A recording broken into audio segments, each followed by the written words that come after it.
Hey y'all, this is Amanda and welcome back to my Texas Zone 8A garden, and today we're going to be doing a very end of April garden tour.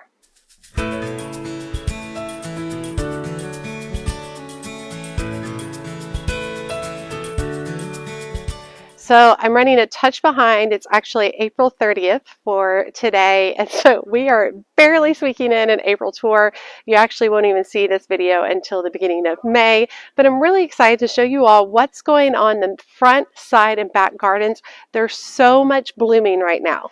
Okay, so we're in the front garden, and I did give you guys some recent sneak peeks after I did my latest focal point planter, and I'm not going to take you up onto the porch because I'm actually finishing up the rest of the porch this week, and so there'll be an updated porch video coming up. But let's just take a moment just to look at this beautiful front garden. We have a border of violas all the way across the front. We have a beautiful muscari seed pods, the heucheras. Everything's really coming together, and it's definitely doing the vibe that I want, which is plant upon plant upon plant. I do have some new plants to me. I started last fall. So this right here is a little quick fire hydrangea. So I'm really excited to see this bloom this year. Also back here, all these grasses you see coming up, these are actually all liatris. And so the liatris will be coming up. They'll be tall purple blooms, which will be absolutely stunning. So I'm really loving how all of this is coming forward. You can see everything is just layering over each other. The hellebore are doing absolutely gorgeous right here. This variety is called Merlin. I think I need to cut back a few of the leaves because I think it's covering up the heuchera a little too much. So I'll be working on that. These little pixie these are pixie hollies, I believe. They're looking really pretty. I usually round them up, but I kind of like how soft they are this year. So I think I'm just going to leave them like that for now. You can see the planter that we planted at the beginning of the spring is doing absolutely gorgeous with the Henry Dulberg salvia here. Petunias spilling over, verbena, and even some of the Mirage Rose bicolor Salvia Greggi is doing beautiful as well. Of course, the supertunias have just gone bonkers. They're looking really, really good. I actually have a turtle planter under here, but he's just so overwhelmed by all the flowers that are coming in that he's kind of hidden down there, which I actually love that aspect in a garden when you're kind of discovering new things as you walk through. Now I'm going to go ahead and stand in this one. And Jeff, why don't you go back over here so you can kind of see me in this. Jeff is filming for me, you all, today. So right here are my limelight hydrangeas, and I am going to be treating them this next week. If you guys remember, I always have an issue with spider mites. I believe it's spider mites. So I'm going to be treating them. They're doing really good. They'll probably get about this tall. And then where I'm standing, this empty space here, is a new space I'm going to be working on. I'm going to kind of be layering it in because the plants that I want to go here are not actually available in the nurseries right now because it's a little too early in the spring. They're available more late spring, so more into May. But I'll be looking forward to that, and that's a recent video that'll be coming up where I'm going to be working on this. I'll be trimming back all of these daffodil leaves, which I think will be really great. I've got all of my Dusty Miller is starting to go to blooms, which is great.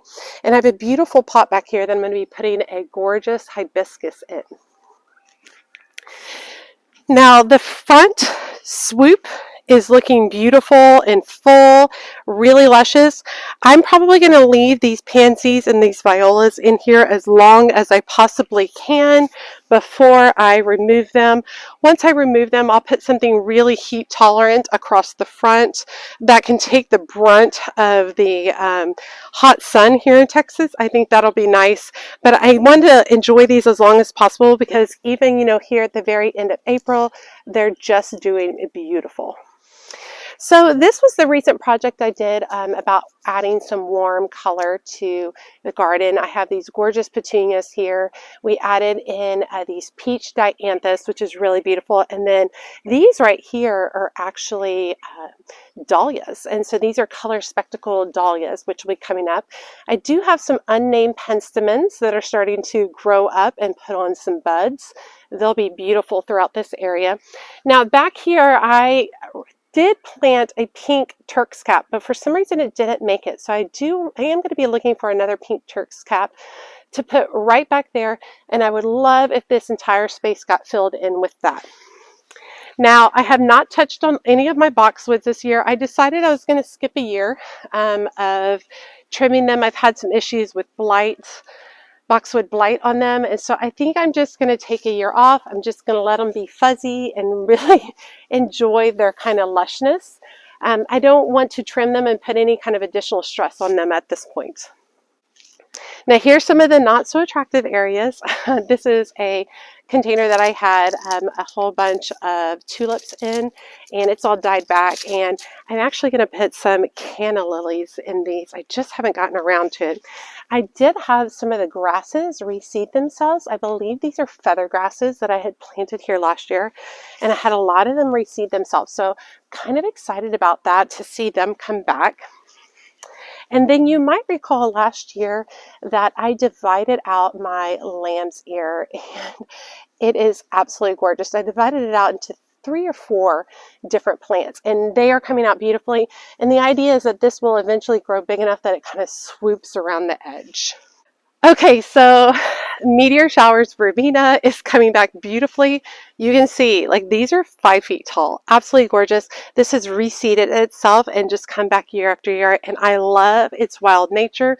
I have allowed it to spread because that's what I want to see. So this is really beautiful and whimsical.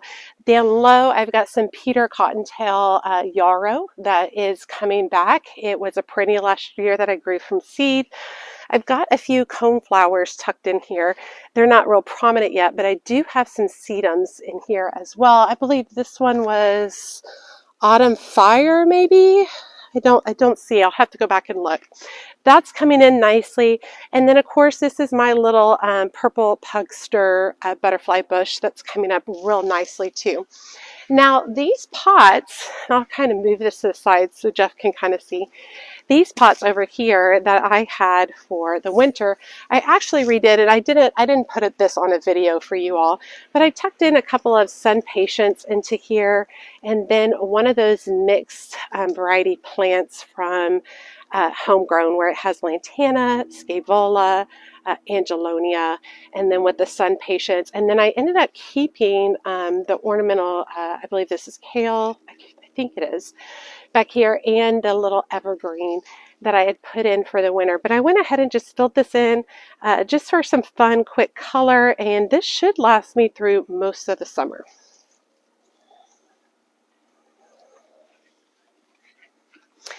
Down here I have super duper Paradiso coneflower that's coming back. I had grown it from seed last year. It's looking really good. Here is some more of the lamb's ear tucked in. And then you can see that now all of the double bridal spireas, they are done blooming.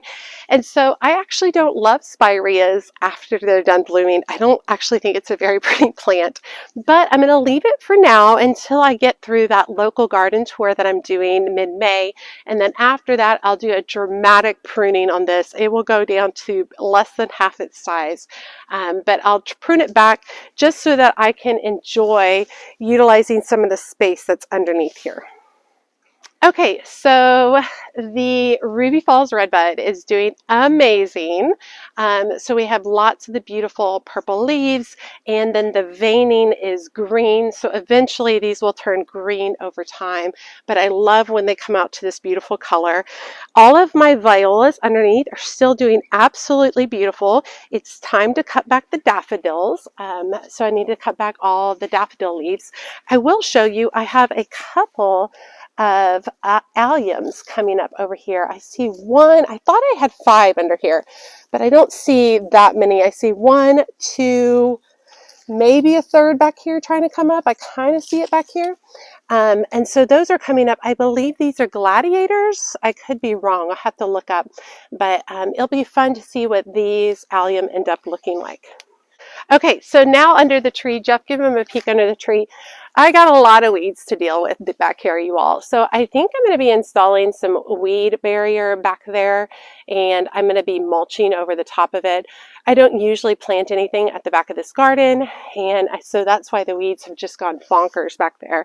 But yeah, that'll be an upcoming project dealing with that. Of course, another bridal wreath spirea that'll be getting trimmed back. We have a lot going on in this little area over here. So I do have my oxeye daisies are blooming like crazy. These are perennial. They come back every year for me. And I have a bunch of balloon flower that's growing back in here. This is also one of the winter pots that I redid, utilizing lantana and some of the sun patience impatiens. And then I kept the evergreen and the ornamental kale right there. Now, I usually had two big, gorgeous whirlwind white Guara? No, not whirlwind white. I can't remember, but a white guara, two of them right here. They succumbed to spider mites really early this spring, which is shocking that we had so many spider mites that early. So I am going to be looking for something to replace them. I don't know if I'm going to do guara again because I've also struggled with spider mites on guara during the summer. So I'm going to be looking for something. I'm thinking some type of evergreen shrub of some type right here to fill this space and to also have some green in this area as you know, the seasons change. Okay, so this is a perennial garden that I started working on last year. There's a lot going on in it. That was one of the goals, so that it would be a super busy garden. So we do have a Golden Falls weeping redbud here, and it stays this kind of yellowish green color, and it is one of the focal points of the garden. I have a couple of containers tucked in here that actually I need to come back in. I have them still with all my winter annuals. I need to cut back the daffodils because in the very center of here, I actually have some anemones that I got from Bluestone Perennials. So it's time to cut back all these fronds and allow the perennial in the center to start coming up. Now, I've had some really great luck with my foxgloves. They are absolutely stunning. I'm obsessed. Forget what the variety is, but I'll tuck it down below so y'all can see. They're beautiful, and these have perennialized, so this is their second year blooming for me, which I'm really excited. And then I've had all of my brand new bearded iris coming up. This guy right here is called I'm Back. Jeff, you want to get a close-up of these blooms? I know I've told y'all in the past that I don't like bearded iris, but I think I might be converted at this point because I'm obsessed with the richness of these. I already had one go full bloom and out. I think my issue with bearded iris is that they're just not around for very long. I think that's what stresses me out. And so, you know, it blooms in its sun. I mean, this guy right here, this one was called Autumn Sunrise. I'll put up a picture of what it looked like, but now it's bloomed and done. So do I just cut off the stem and that's it? Like we're done? I mean, I guess that's fine because the foliage is very cool, but I wish it was around a little bit longer. I will say I have some of the asters from Bluestone Perennials are starting to come up and will be blooming soon. All across here, I put in some of the zinnias, which will end up filling up this area. And we do have some of the beautiful dianthus across here. This is the Paint the Town Fancy dianthus by Proven Winners. I've also got some Shasta daisies tucked back in here, which I believe it's the buttercream one. And y'all know I don't like Shasta daisies. I was taking a risk and trying it out, seeing what I thought. So we'll see how it does. And we have another beautiful bearded iris. Jeff, you want to get a close-up of this?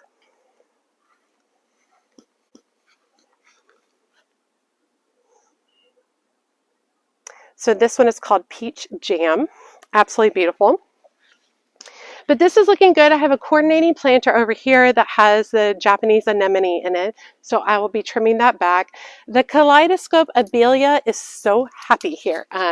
If you guys remember, I did a whole shopping trip at Callaway's and debating on the shrubs and stuff, and ended up walking away with this, and I love it. I love how freeform and wild it is. I think it's beautiful. I do have some volunteer sunflowers coming up. I'm just going to leave them. I'm just going to leave them and enjoy them. And then coming this way, some more of the perennial garden I'm working on.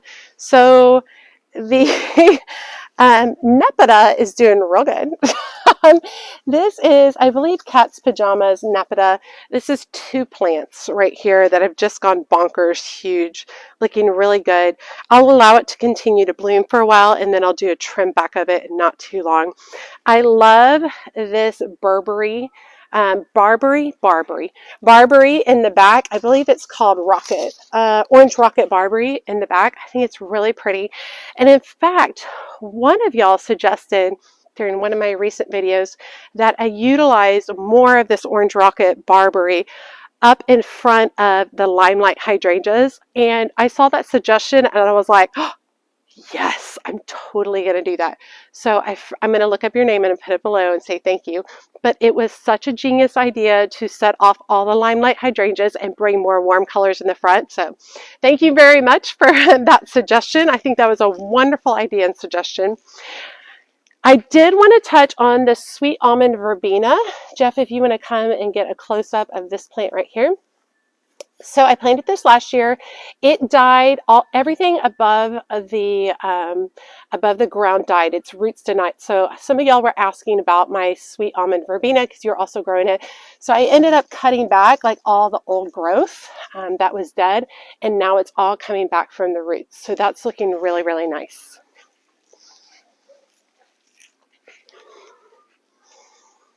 Okay, now over here we have a bunch of Russian sage that I allow just to spread itself around. I enjoy that. The zinnias I had planted over here aren't doing awesome. I think they need a little bit more water, so I'm probably going to be adjusting their drip over here. I do have a couple of sedums tucked back in here. Jeff, you want to come over here so they can see? So I have 2 sedums. This guy right here is the back in black, and this one right here is the coral jade. And I'll be excited to see those come up. I don't want to add too much water to my zinnias because the sedums don't need a lot of water. So that's something for me to remember. Now, check out how glorious my smoke bush is. I did a hard prune back on it a little bit at the end of the winter. I did get some blooms for the first time this year, but I think they've already fizzled out. You can see some of the fronds, some of the bloom heads over here, but they're pretty much done for this season, and they're so pretty. But the smoke bush is great for foliage. It's great for that kind of plummy red color, warm color, which I like over here. I would like to continue to train this guy more up and then open like that. And that's just going to be me building these big branches underneath and trimming out the branches that I don't want coming forward and keeping them more towards the back. So like this big branch right here in the front, this guy's probably going to come out because he's coming this direction out. Whereas like the branches back here underneath, you can see this branch right here, this one is trained up against the wall. So I want to focus on that growth coming up here against the wall and less coming forward, if that makes sense. Now I have a yarrow patch underneath, several varieties of yarrow. I haven't had a lot of luck with my yarrow. I didn't get a lot of production of it last year. I think it's because I gave it fertilizer. Yarrow doesn't actually like any kind of fertilizer. If you have yarrow, just so you know and you're aware. This year I've ignored it. I haven't done anything to it. No fertilizer, nothing. And it's doing really great. You can see how much it's greened up, and we do have some beautiful stalks coming up. So it's looking really, really nice. And then back over here has just become a dumping area. The oak leaf hydrangea that was here finally gave up. It's done. It's out. And I got rid of it. So I'll be exploring some options for over here at a future time. Okay, now let's go to the backyard. Jeff's going to follow us through.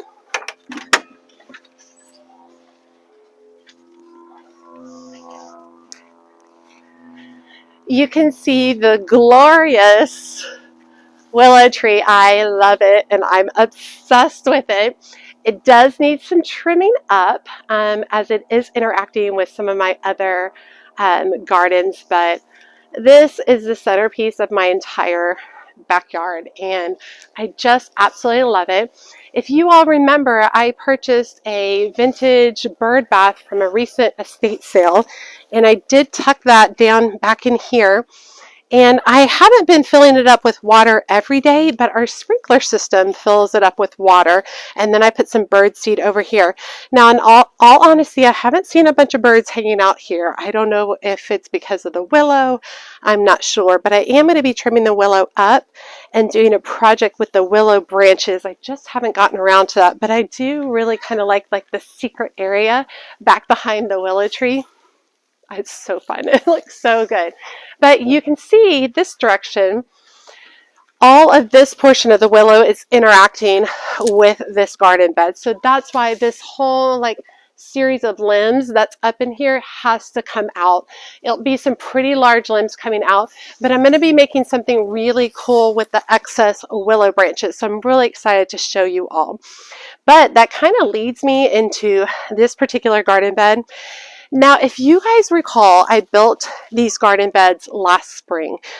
These beds are from Amazon. I got soil and compost from a local company, and then I put in all these seedlings that I had worked to grow, and nothing happened. Everybody just stayed the same or shriveled up and died.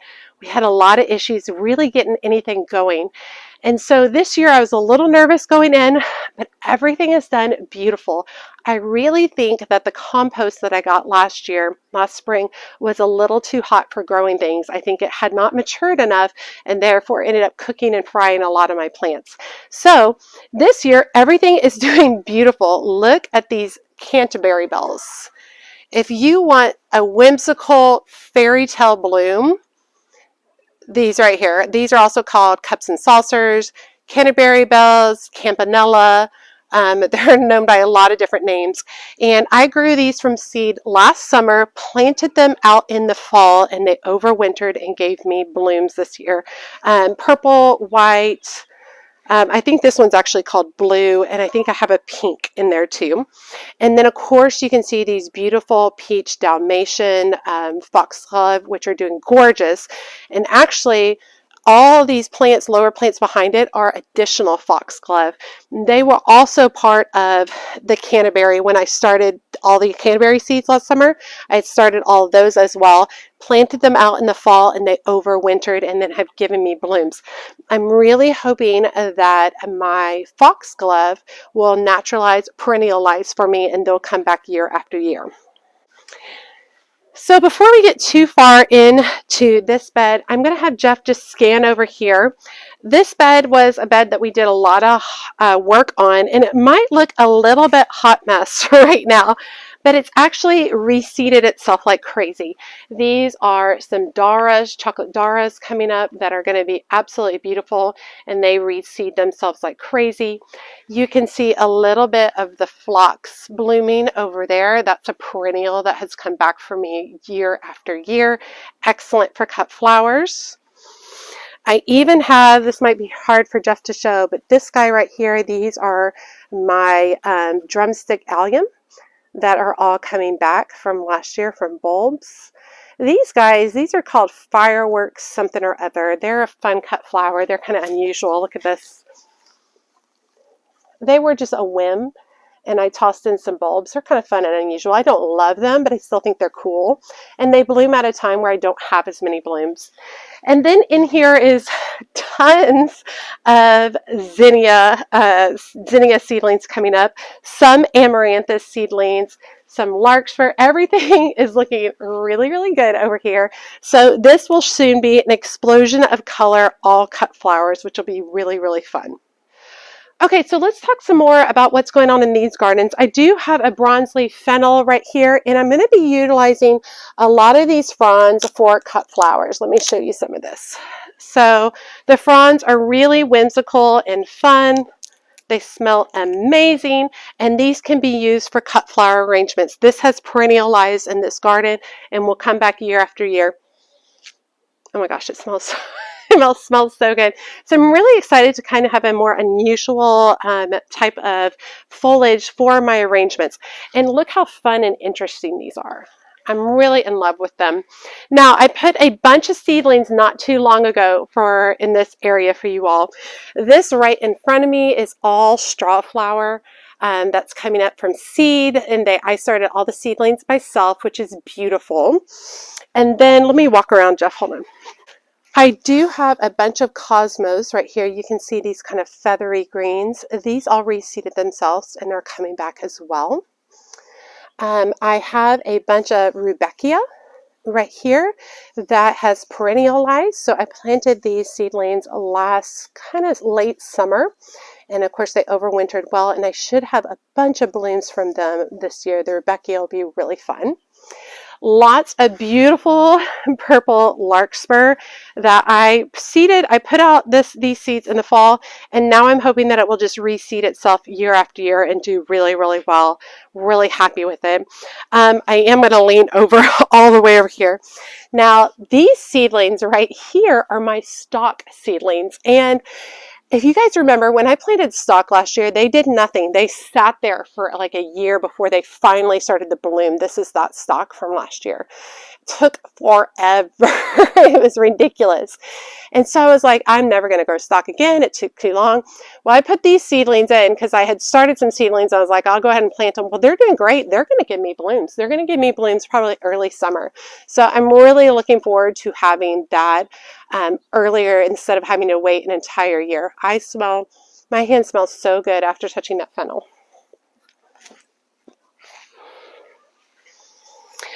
Okay, so this bed is pretty busy over here. This was the awful dahlia bed, and it has been transformed into other things. I do have a couple of dahlias coming up. This guy's already budded and is going to give me a bloom. Can y'all believe that? I didn't. This was a dahlia bed that I babied and pampered, and everything died. It didn't produce much of anything for me, and now I ignored it.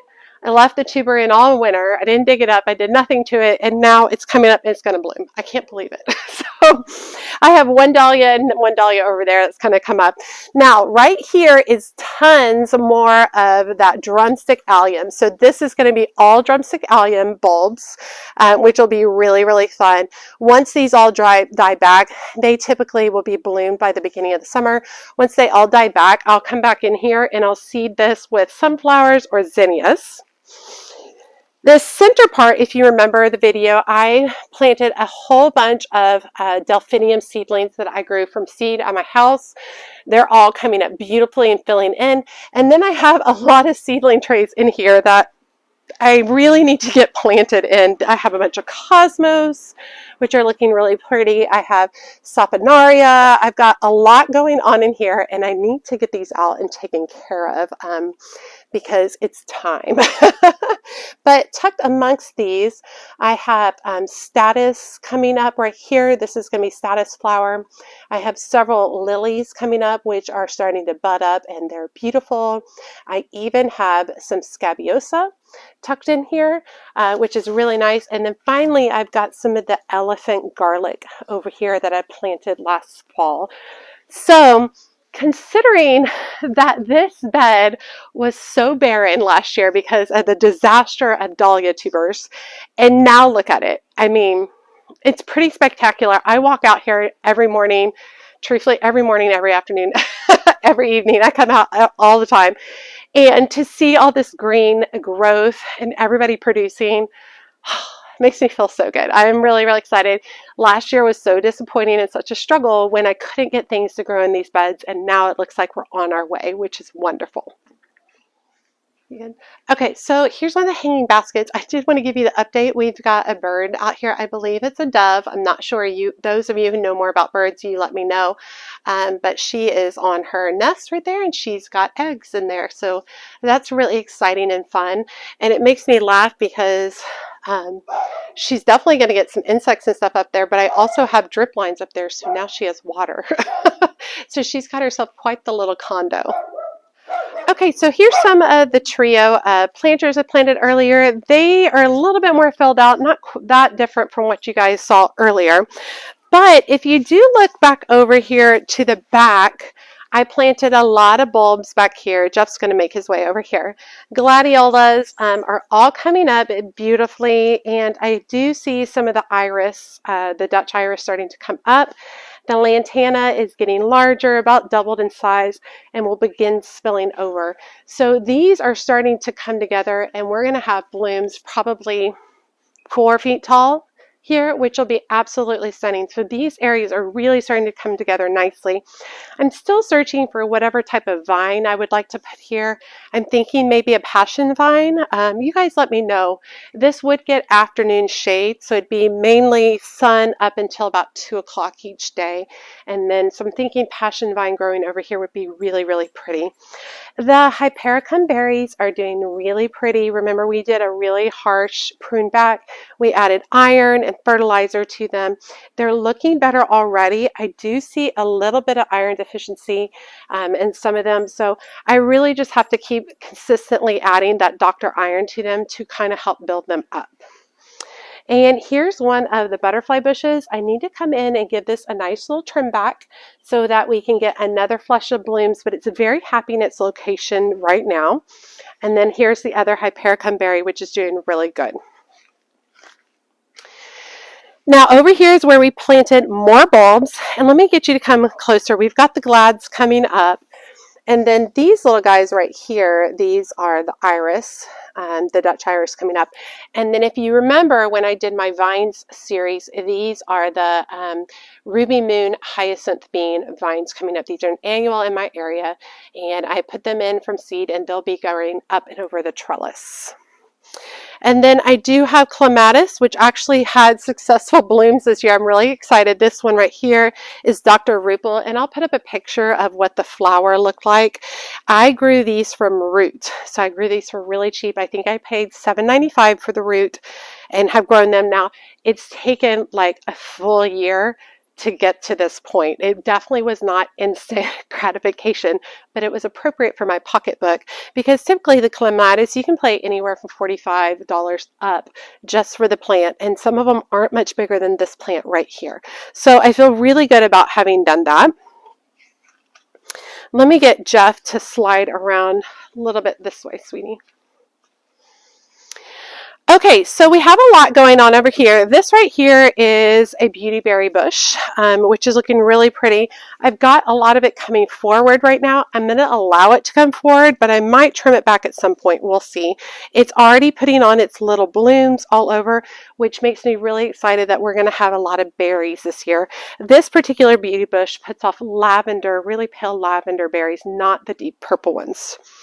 And then this guy right here is one of my big questions I have for you all. This is an Oh So Easy Urban Legend Rose by Proven Winners. Now, it is flourishing. And then I'm not going to lie, when I planted this, I kind of hated it for a long time. It was extra thorny. I just wasn't into it. It looked scraggly. Now this second year coming around, it's looking absolutely beautiful. But here's my question for my RRD specialist, and that is red rosette disease, rose rosette, RRD, and it is a disease that we have for roses in the area. And typically one of the signs of it is this thing called a witch's broom. So let me get you to come in closer, Jeff. So when you look at these branches coming up, they are heavily thorned. However, they do not have any deformed leaves. They do not have any deformed buds. A lot of them will just produce a ton of buds at the top. They do not have any red leaves, which is also a sign. All it has is the really thorny part. But I will say one of the reasons I didn't like the Urban Legend Oh So Easy rose in the beginning is that it was so highly thorny that it was just ridiculous. And you can see down here on some of the original branches right in here how thorny it is, and it's probably even hard for you to see. There are tiny ones all in between these large ones that you can see, so it's heavily thorny. Okay, so my question is, Does this plant have RRD? Or is this just what it does? Right? So here's what I'm interested in y'all's opinion. I got online and I researched and I found some pictures of a larger Oh So Easy urban legend rose, and it looks like this. It has these straight up growth shoots, and this guy can get up to 4 feet too. So it makes sense that it's doing what it is, but with the way RRD is in our area, I'm not sure. So I'll be interested to see what you all say. I'm also going to take some pictures and video of it and actually call proven winners, talk to them about it, and get their opinion of whether it has it or not.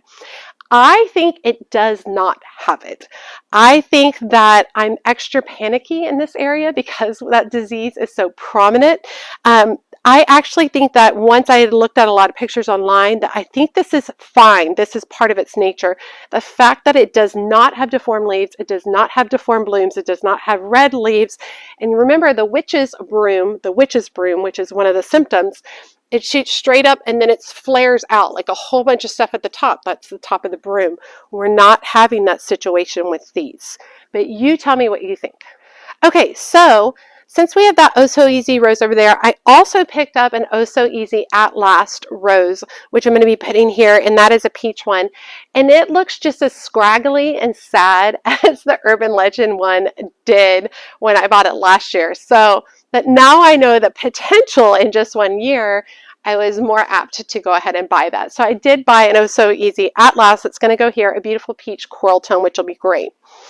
Now, this planter has a lot going in it. First of all, let me show you this absolutely beautiful clematis bloom up here. This variety, I couldn't remember what it is, but I did remember now. It's called H.F. Young clematis. It's absolutely beautiful. It's already had several blooms and it has several more buds coming up, looking really good. And I also started this one from root at the same time I started that Dr. Rupel's over there. So also in here we've got some indigo chocolate. I believe that's what it's called. Here's my thing. It is indigo blue chocolate tomato. And it's tomato vines I grew from seed. They're doing really well. They've already doubled in size, and I'll start working them up over the trellis. Of course, we have our lantana starting to come across the front. In the center, I have my verbascum, which is Southern Charred verbascum. I got this from Bluestone Perennials. It is a perennial in my area, so it's putting up its first bloom. The idea is that this is going to be a cut flower, but the idea is that this plant spreads like crazy, so it will eventually, over the years, fill this whole planter. And I'm there for it. This soil is super healthy. I have a whole bunch of mushrooms coming up like crazy in it. But I do have some of my cucumbers over here. This one right here is Cucumber Straight 8, and it will be worked up over this trellis as well as it continues to grow. Okay, so this negative area right here. Now that I've kind of into the bearded iris, I'm thinking about investing in some iris to fill in some of these areas, allow it to just get really big and beautiful. I'm not sure because I can also put shrubs there, but I think the bearded iris might be nice. You guys think about it and let me know what your thoughts are.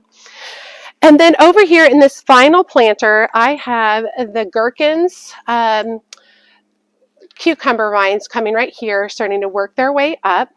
I also have some yellow yarrow coming up, the lantana trailing over the side, and then back here I've got the obedient plant, Summer Snow, which will have white flowers. It's a perennial and it spreads like crazy.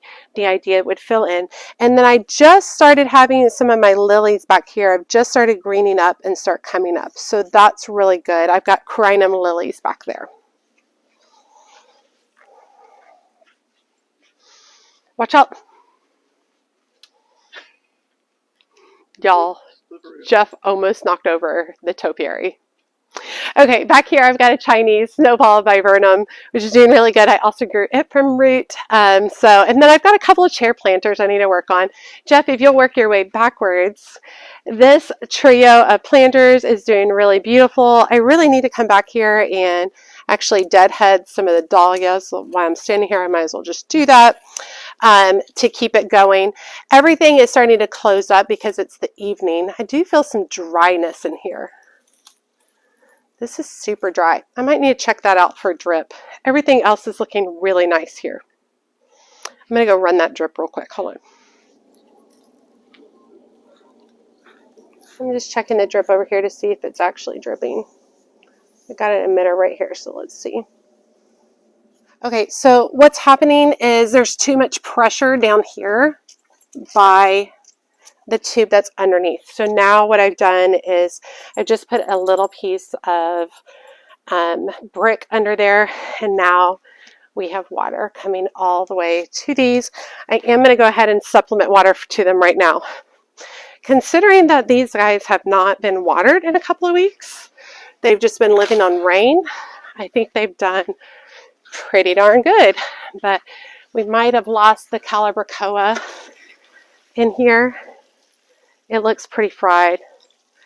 But let me go ahead and just give them some supplementary water for now. And now we also know that the drip is working. This is also why all of us need to spend time going through every single little bit of our garden. Maybe once a month, just like a garden tour, so that we can make sure that everything is working properly.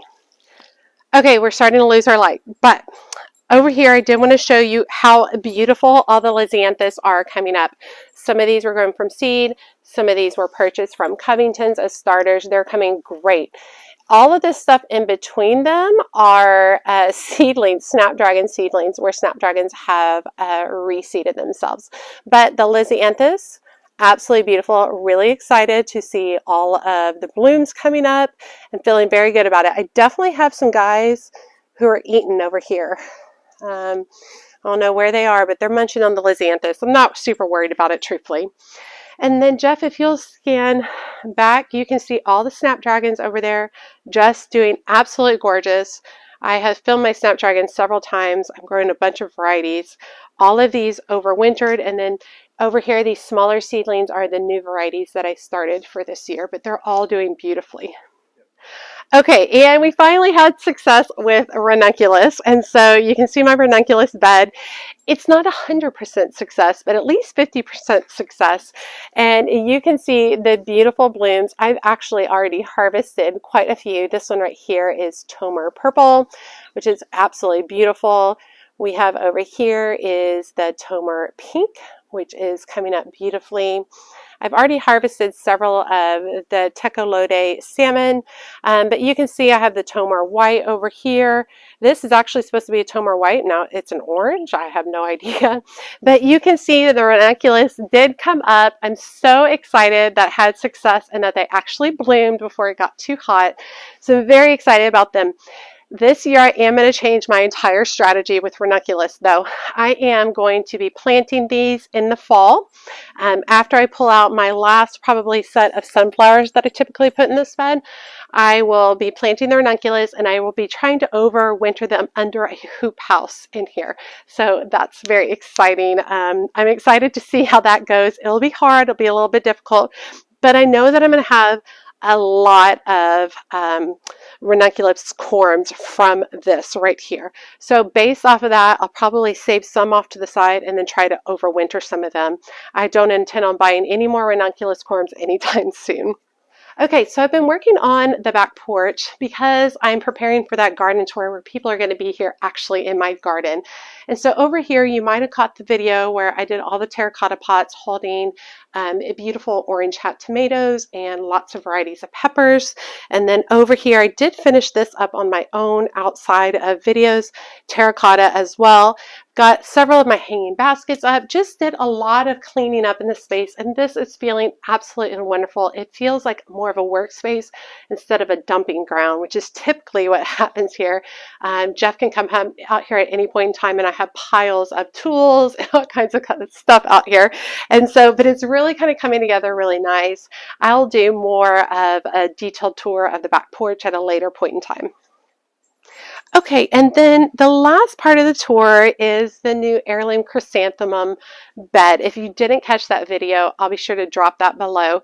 For those of you who know, I've had difficulties with dahlias in the past, and I've really kind of spent a lot of money on dahlia tubers, and I just don't want to go through basically the heartbreak of the dahlias not working out again. So what I did this year is I ordered heirloom chrysanthemum plants from Bluestone Perennials. These are not the chrysanthemum plants that you get, the mums that you get during the fall. These are florist grade blooms. So when this whole back row back here, these are football blooms that are going to be 4 to 5 inches wide. These plants are growing 4 to 5 feet tall. They're going to produce a lot of very sturdy, gorgeous mums that can be utilized in floral arrangements. These are my take on dahlias, a simpler, easier way to deal with dahlias. And they're going to be much more disease, pest resistant. They'll stand up to the heat in my area. I'm really excited about that. So I've got them all planted in, and I'm really excited to have you guys follow the journey. So I have the tallest ones at the back, medium size in the middle, and then a couple of shorter ones in the front. And I'm going to finish out the rest of the bed with a bunch of calla lily bulbs that I'll probably be putting in the next 2 weeks. And then I did end up moving the America climbing rose over here. I think it makes sense here. I have this length of wall, so having something tall, and then eventually for the shade garden, I'm going to have a big arch in front of the shade garden. So having this here and the ability for it to grow up and over if I want it in the future makes a lot of sense. Okay. So thank you to Jeff for following me around doing this. We literally are doing this between like picking my daughter up from color guard, taking her to ballet, been in between math homework, and then picking up the daughter from ballet. We haven't had dinner. He's a trooper coming home and doing this for me. So I am feeling really good about the garden. I am, gosh, 3-4 years into this garden, and some of these plants are finally coming to full maturity. And you can tell when you look back throughout the garden. Some of these plants are just getting started, but now I'm really starting to see a lot of the concept coming together. I love a full overflowing cottage style garden. And you can definitely see if you've watched my garden tours from the past years, and then you're seeing this year, you can tell a difference, a massive difference. And so I just wanted to encourage you all, anyone who's getting started. I'm one of those people, I was not able to start with the full grown plants in my gardens. That was just not in my budget and just not a reality for me. So a lot of my plants, I started from seed or I started smaller ones. And so it's really fun knowing that you can do it that way. You do not have to start with the large, giant plants. You don't have to do what every other, like a bunch of the other YouTube gardeners doing, where you're starting with, you know, 3 $80 plants in a cluster. I can't do that. Most people can't do that. So it's okay if you have to buy the $12.99 perennial and allow it to grow up in your garden. Yes, it takes longer, but I can guarantee you it's worth the wait. And I'm really starting to understand that kind of satisfaction after that wait. I'm really starting to see that in my garden now.